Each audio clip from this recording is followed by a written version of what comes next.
For 35 years I thought I understood my wife, Eleanor. Every glance, every smile, every moment of silence between us. Each thread woven into the fabric of our life together. Ours wasn't a perfect marriage, but it was a steadfast one. We had weathered life's storms, financial struggles, raising 2 daughters, and the long quiet nights when it felt like the world had forgotten us. Every morning, I brewed coffee in the same chipped mug she'd bought me on our first anniversary. Eleanor always claimed the one with sunflowers on it. It was routine, comfort, stability, or so I thought. That particular morning was like any other. The light filtered through the lace curtains in our kitchen, scattering patterns across the table. Eleanor sat across from me, flipping through a gardening catalog as I read the news on my tablet. Her hair, once auburn and fiery, had softened into silver over the years, but her sharp wit and gentle humor hadn't dulled. At least not to my eyes. "I'll be heading to the store later," she said, her voice steady. "Anything you need?" "Just batteries for the smoke detector," I replied, looking up at her briefly. Her face was serene, as it always was, though I thought I caught a flicker of something else. Restlessness, perhaps? I brushed it off. After all, at our age, who didn't feel restless now and then? Eleanor left after breakfast, a canvas bag in hand, her steps brisk as she made her way to the car. Watching her drive off, I turned back to the empty house, letting the silence envelop me. It was in these quiet moments, after years of raising kids and managing chaos, that I sometimes wondered if Eleanor and I had begun to drift without realizing it. The day went on uneventfully. I spent it tinkering with an old clock in the garage, fixing the mechanisms and enjoying the familiar scent of wood and metal. When Eleanor returned from the store, I noticed a peculiar energy about her, subtle but undeniable. She hummed while putting away the groceries, her movements lighter, more animated. "Good trip?" I asked casually, not expecting much. Her eyes met mine for the briefest of seconds, and there it was again, that flicker of something I couldn't quite place. "Oh yes, just the usual." I nodded and let it go. We were both entitled to our private thoughts, weren't we? But something gnawed at me. Over the next few days I noticed changes. She spent more time on her phone, her laughter coming more freely, though never directed at me. And then there were the nights she started coming to bed later, claiming she'd lost track of time scrolling through gardening blogs. I wanted to believe her. I wanted to believe everything was the same. But deep down, the smallest cracks had begun to form, and I couldn't shake the feeling that something was shifting in my world. Eleanor had always been a creature of habit. She loved her routines, her gardening, her crossword puzzles by the fire. That's why, when her habits began to shift, I noticed. Not at first, of course. The changes were subtle. A skipped morning crossword, an extra trip to the market, a phone left face down on the table. But it was the laughter that struck me. I hadn't heard her laugh like that in years. Not the polite chuckle she reserved for dinner table anecdotes, but a light, genuine sound that seemed to float through the air like music. I caught her once, standing in the kitchen with her phone in hand. Her face lit up in a way I hadn't seen in decades. "What's so funny?" I asked, trying to keep my voice casual. She startled, quickly locking her screen and placing the phone on the counter. "Oh, just a silly video someone sent me," she said, brushing it off. Felt like an honest answer. But the guarded look in her eyes made my stomach tighten. Weeks passed, and Eleanor became more radiant, as if a veil had been lifted. She started wearing makeup again, just a hint of blush and lipstick, and took more care with her clothes. When I complimented her, she smiled, but it didn't quite reach her eyes. "Thank you, Michael," she said one evening, slipping a pair of earrings into her lobes. "It's nice to feel good about myself again." I wanted to believe it was just that, her reclaiming a sense of confidence, maybe a response to the natural insecurities of aging. And yet, my chest felt heavy, a quiet dread settling in. I told myself I was imagining things, that decades of marriage had made me paranoid over nothing. But then came the evening I found myself truly questioning everything. It was late, past 10, when I noticed Eleanor wasn't in the living room. The faint glow of her phone illuminated the darkened hallway, the sound of her hushed voice filtering through the air. I couldn't make out the words, but there was something intimate in her tone, the way her voice dipped and softened. My heart began to race. I felt like a man staring at the edge of a cliff, terrified of what lay beyond but unable to pull back. Quietly, I approached the doorway, careful not to make a sound. I heard her laugh again, soft and warm, followed by a pause. Then her voice, quiet but clear. "You're so sweet. You really know how to make me smile." A cold wave swept through me. For the first time in our 35 years together, I felt like an intruder in my own home. I stepped back, retreating to the safety of the living room, my thoughts spiraling. Who was on the other end of that call? A friend? A relative? Or someone else entirely? When Eleanor finally reappeared, she seemed calm, unbothered. "I'm heading to bed," she said, leaning down to kiss my forehead as though everything were normal. But it wasn't. I sat in my chair long after she disappeared up the stairs, staring at the darkened TV screen. I wanted to believe it was nothing, that I was overthinking things. But deep down I knew in a way only a husband of 35 years could, that something had begun to unravel between us. The next day, Eleanor left for her usual trip to the market. She wore a crisp blouse and a touch of perfume, something she hadn't done for a grocery run in years. I watched her pull out of the driveway, the hum of the engine fading into the morning quiet. As soon as she was gone, I went to her bedside table. Felt wrong, like crossing a sacred boundary, but I had to know. Her phone wasn't there. Of course, she'd taken it with her. My chest tightened. I sat down on the edge of the bed, running my hand over the quilt we'd picked out together years ago, back when we were still building a life. I didn't know what I was looking for, but I felt like a man drowning, searching for anything to cling to. My mind raced, replaying every small change in her behavior, every clue that something wasn't right. But I didn't have answers, only questions that gnawed at me. That evening, Eleanor seemed distant. She smiled, she chatted, but there was a wall between us. At dinner, she told me about the new cashier at the market and how he couldn't figure out the register. Her story was light, casual, but I couldn't shake the feeling that she was keeping something back. "Do you still enjoy going to the market?" I asked suddenly, cutting through her story. She paused, her fork hovering mid-air. "Of course. Why wouldn't I?" I shrugged, trying to keep my tone even. "You've been going more often lately, that's all." Eleanor's eyes flickered, just for a moment, before she set her fork down. "Well, it gets me out of the house," she said, her voice measured. "You know how I've always liked a bit of independence." I nodded, though her answer did little to ease my growing suspicion. 2 days later, I followed her. It was a decision I made on impulse, the thought gnawing at me ever since our conversation at dinner. She left mid-morning, humming to herself as she grabbed her keys. I gave her a few minutes head start, then grabbed my own keys and slid into the car. I felt ridiculous, like some jealous fool in a bad movie, but I couldn't stop myself. I kept a safe distance as I trailed her to the market, parking 2 rows back when she pulled into her usual spot. I watched her step out of the car, her canvas bag slung over one shoulder.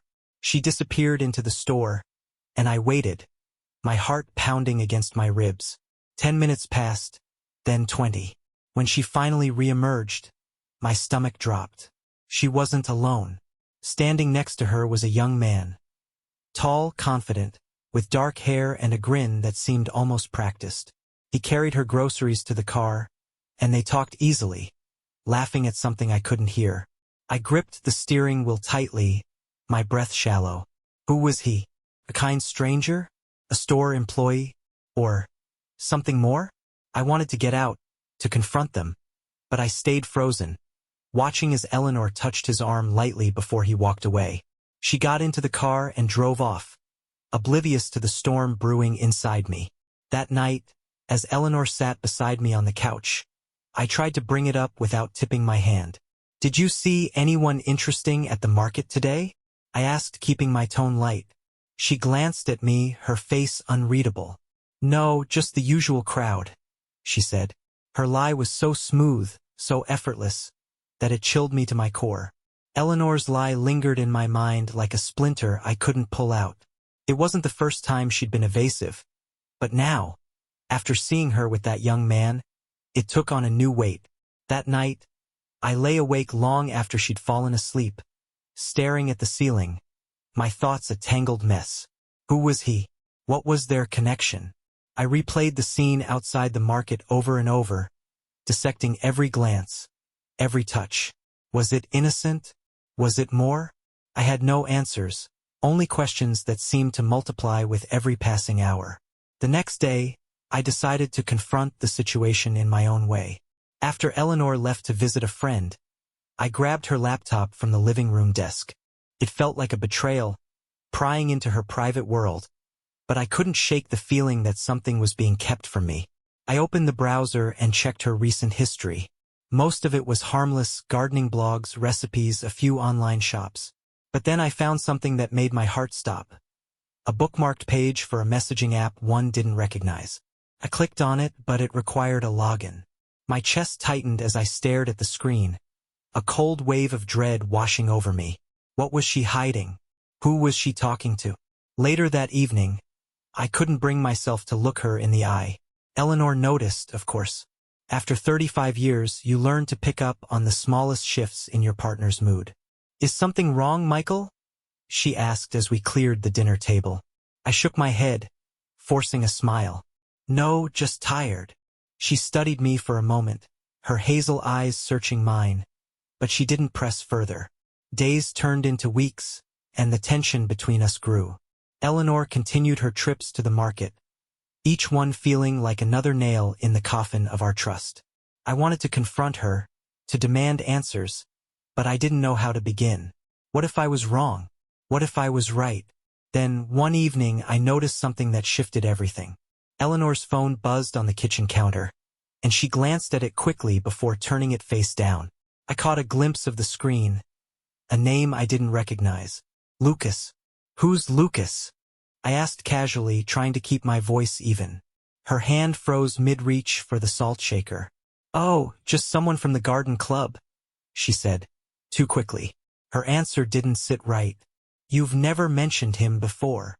She shrugged, her movements suddenly stiff. "He's new." I didn't think it was worth mentioning. The air between us felt heavy, charged with unspoken words. I wanted to push, to demand the truth, but the look in her eyes stopped me. There was something there I hadn't seen before, fear, maybe, or guilt. For the first time in our marriage, Eleanor felt like a stranger to me. That night, after she'd gone to bed, I went to the garage and sat in the old recliner I'd moved there years ago. My thoughts swirled, a chaotic storm of anger, sadness, and confusion. I thought about everything we'd built together, our home, our family, our life, and wondered how it had come to this.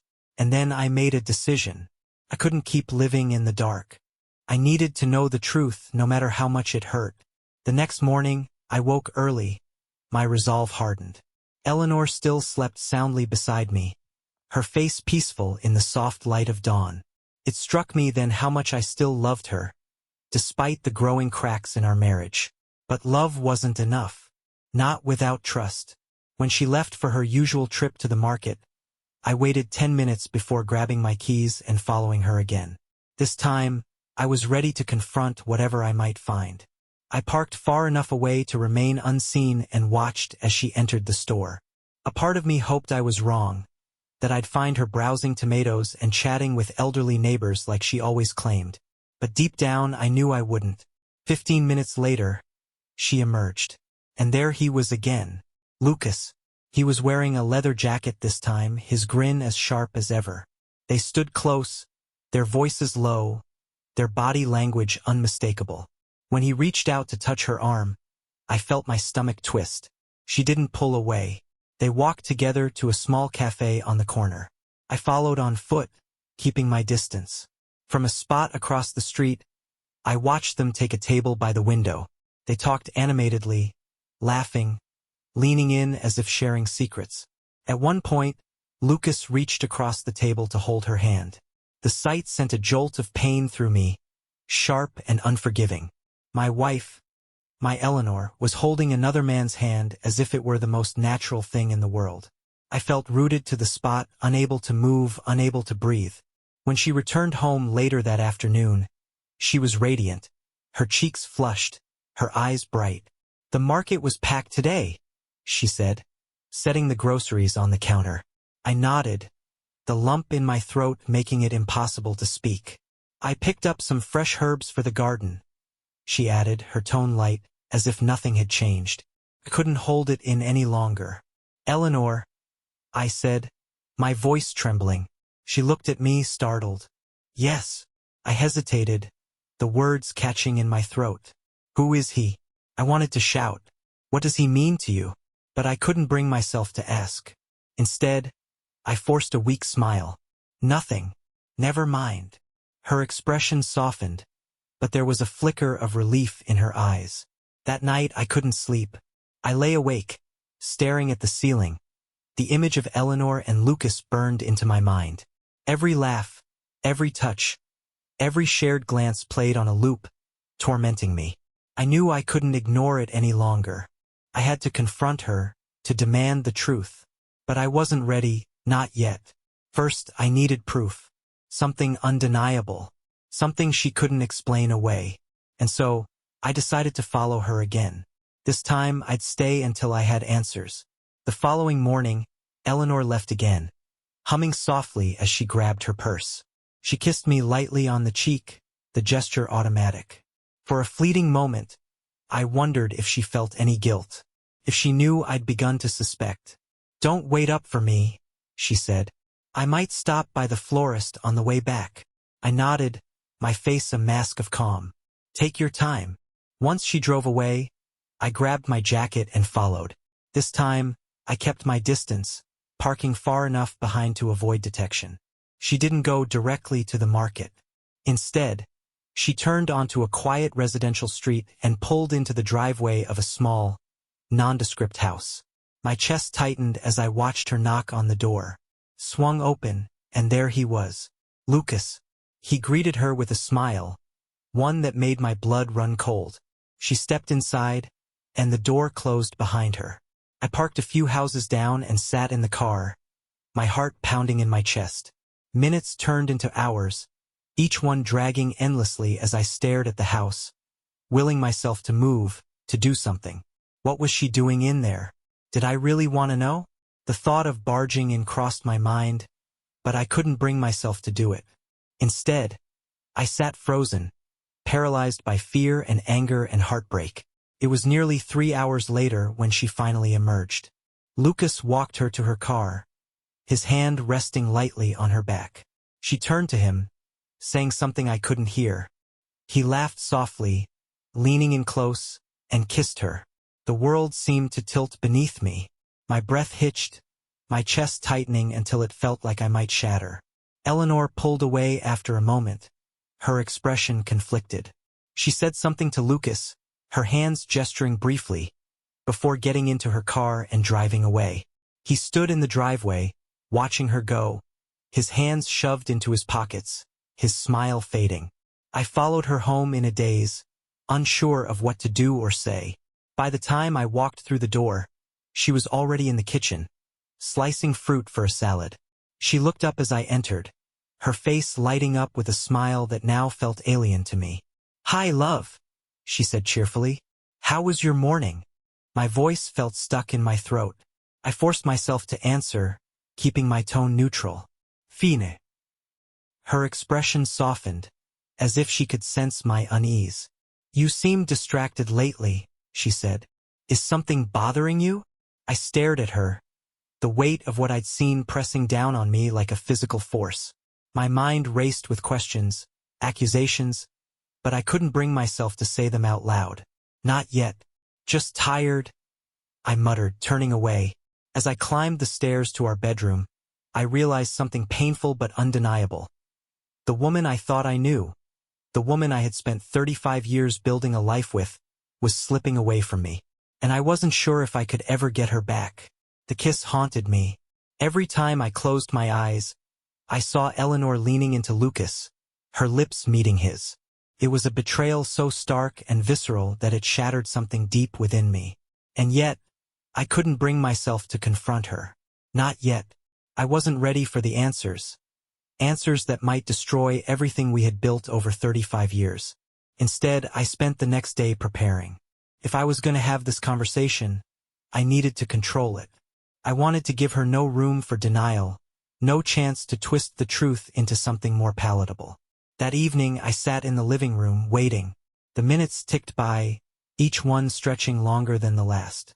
Eleanor was upstairs, humming softly as she folded laundry. The normalcy of it all felt like a cruel joke. Finally, I called out to her. "Eleanor, can we talk?" She appeared at the top of the stairs, her expression curious. "Of course," she said, descending slowly. When she joined me on the couch, I hesitated, my resolve faltering under the weight of her presence. She looked at me with those hazel eyes that had always held warmth and love. But now I saw something else there. Something guarded. "I need to ask you something," I said carefully. Her smile faltered. "What is it?" I took a deep breath, the words coming out heavier than I expected. "Who is Lucas?" The question hung in the air like a bomb, its impact rippling through the room. Eleanor stiffened, her face paling as her eyes darted away from mine. "Lucas?" she repeated, her voice tight. "Don't play dumb, Eleanor," I said, my voice rising slightly. "I know you've been meeting him. I saw you with him, at the cafe, at his house." Her mouth opened, then closed, as if searching for the right words. "Michael, it's not what you think. Don't," I interrupted, my tone sharp. "Don't insult me by pretending this is nothing. I saw you kiss him, Eleanor. I saw everything." Her eyes filled with tears, and for a moment, I thought she might deny it, might try to twist the truth. But instead, she broke. "I'm sorry," she whispered, her voice cracking. "I never meant for it to go this far." The words hit me like a blow, the confirmation tearing through me. "How long?" I asked, my voice barely audible.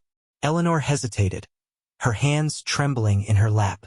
"A couple of months," she admitted. "We met at the market and he made me feel alive again."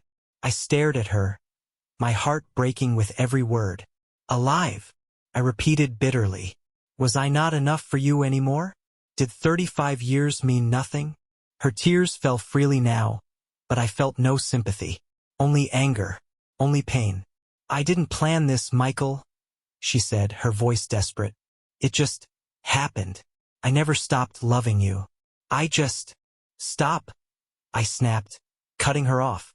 "You don't get to justify this. You don't get to hurt me and then tell me it wasn't about me." We sat in silence, the weight of her betrayal suffocating the air between us. I wanted to scream, to cry, to demand answers she couldn't possibly give me. But instead, I stood and walked out of the room, leaving her alone with her guilt. I didn't sleep that night. I stayed in the garage, the old recliner barely holding me as I stared at the cluttered workbench. My mind raced, replaying every moment of the last 35 years. Every shared laugh, every argument, every promise we'd made to each other. I couldn't reconcile the woman who had kissed another man with the one who had stood beside me through decades of life's trials. When the sun rose, I still hadn't moved.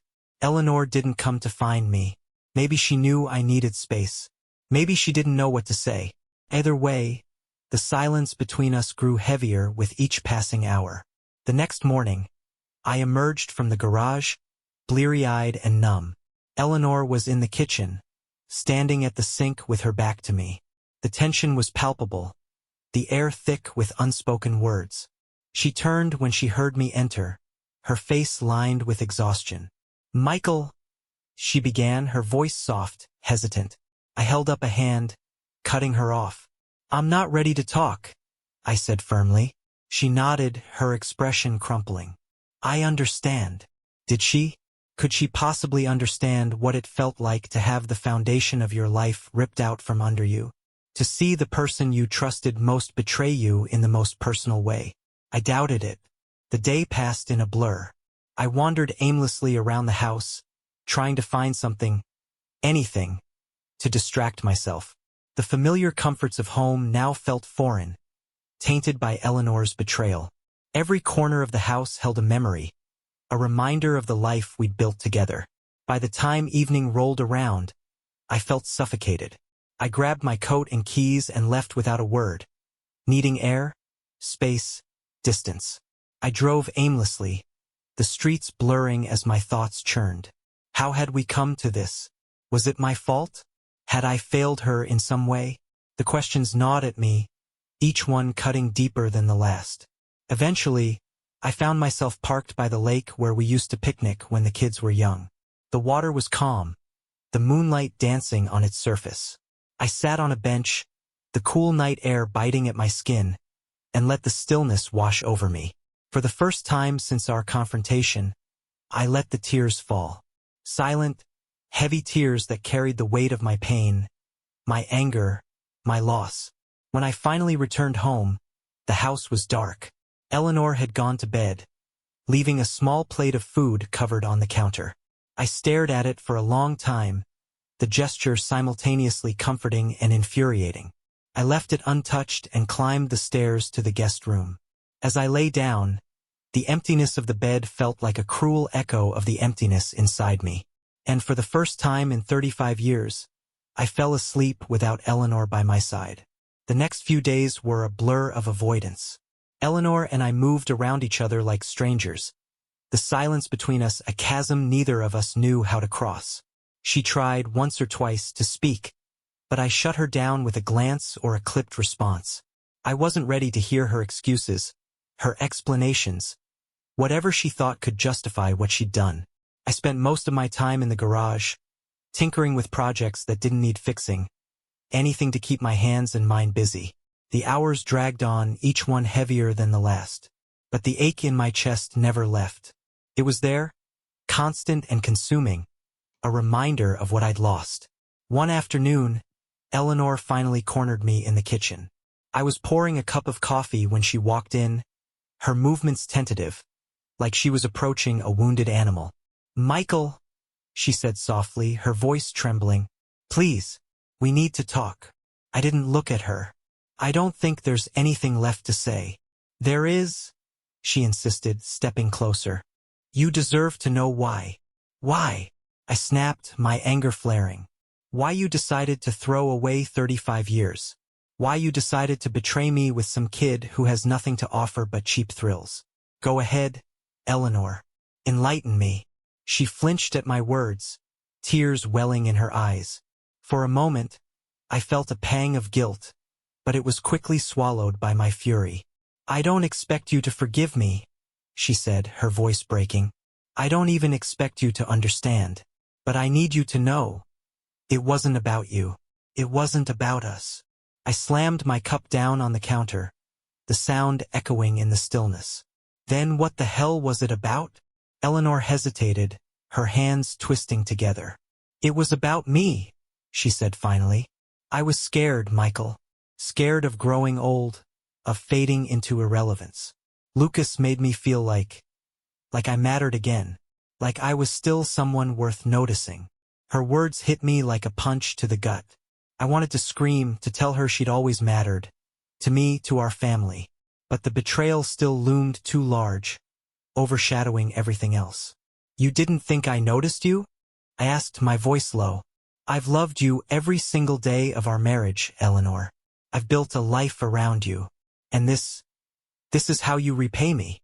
She sobbed openly now, her tears falling onto the counter as she tried to speak. "I know I've hurt you," she choked out, "and I hate myself for it. But please, Michael, don't let this be the end of us." Her words hung in the air, heavy with desperation and regret. For the first time since discovering the truth, I saw the woman I'd married, the woman I'd shared my life with. She was still there, buried beneath the guilt and the mistakes. But could I ever forgive her? Could I ever trust her again? "I need time," I said finally, my voice hollow. "I don't know what I'm going to do yet, Eleanor, but I can't make any promises." She nodded, her shoulders shaking with silent sobs. I turned and walked away, leaving her in the kitchen, the weight of her betrayal still pressing down on us both. The days that followed were among the hardest of my life. I existed in a haze, torn between anger and sorrow, love and resentment. Eleanor kept her distance, giving me the space I'd asked for, but I could feel her presence like a weight in the house. Every sound, every movement reminded me of her, of us, of what we used to be. One evening, I sat in the garage, staring at an old photo album Eleanor had left on the workbench.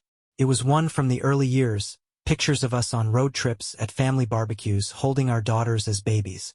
Page after page, I saw the woman I'd fallen in love with and the life we'd built together. I couldn't reconcile that Eleanor with the one who had kissed another man. But as I stared at the photos, I realized something else. I wasn't perfect either. I'd taken her for granted in recent years, assuming our routines were enough to sustain us. I hadn't asked her about her fears, her dreams. I'd let us drift just as much as she had. That realization didn't absolve her betrayal, but it made me question if I was ready to throw everything away. 35 years couldn't be erased by a single mistake, no matter how deep the wound. That night, I walked into the living room where Eleanor sat, staring at a blank TV screen. She looked up as I entered, her eyes swollen from crying. "Michael," she whispered, her voice cracking. "I didn't expect you." "I need to say something," I interrupted, sitting across from her.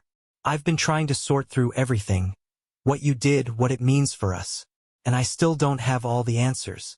But I can't ignore what we've built, Eleanor. I can't ignore the love I still have for you, even now." Her breath hitched, her hands trembling in her lap. "I don't deserve it," she said, her voice barely audible. "Maybe not," I said honestly. "But if we're going to try to rebuild this, I need to understand. Why didn't you come to me when you felt this way? Why didn't you tell me you needed more?" Eleanor looked down, her tears spilling freely. "I didn't know how," she admitted. I thought it would make me seem weak, ungrateful. I didn't want you to think I was unhappy, because I wasn't. Not with you. I was just lost." Her honesty cut through me like a knife, but it also brought a glimmer of hope. For the first time, I saw a path forward, not an easy one, but a path nonetheless. "I'm willing to try," I said, my voice steady. "But it's going to take time. You have to earn back my trust, Eleanor. And I have to believe that we can be stronger than this." Her sobs turned to quiet relief, and she reached for my hand. For the first time in weeks, I didn't pull away. "I'll do whatever it takes," she said, her voice firm. "I'll spend the rest of my life making it up to you, Michael. I swear." Rebuilding wasn't easy. There were fights, tears, moments when I questioned if I'd made the right choice. But there were also glimpses of the love we'd shared for so long, the bond that had carried us through decades of life together. Months later, as we stood in the garden Eleanor loved so much, watching the first blooms of spring, I realized something. Forgiveness wasn't about forgetting. It was about choosing to move forward one painful step at a time. And for the first time since that terrible day, I felt a fragile but unmistakable hope. The end. Thank you for listening to the story. Be sure to subscribe so you don't miss a new story.